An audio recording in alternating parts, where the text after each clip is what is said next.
The Material World 31. I read a news article a while ago, which I wanted to briefly discuss.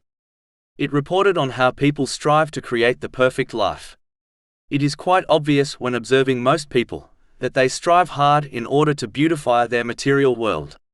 In fact, many go beyond this by striving to mold their life so that it becomes perfect and permanent. For example, people spend large amounts of wealth on trying to build the perfect home while hoping that it will endure. Companies make billions out of this desire of people to be perfect and timeless, such as cosmetic companies.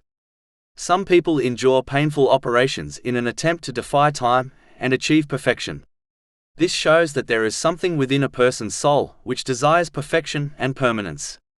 But the strange thing is that no matter how much resources one uses and no matter how much effort they dedicate, these two things, namely, perfection and permanence, are not obtainable in this world.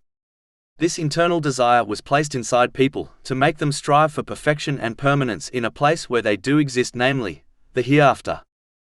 Unfortunately, some misunderstood this desire and misplaced it.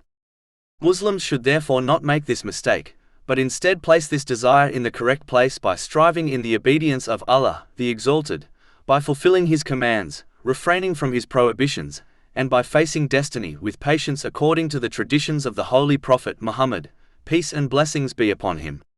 This will ensure they use the blessings they have been granted in ways pleasing to Allah, the Exalted.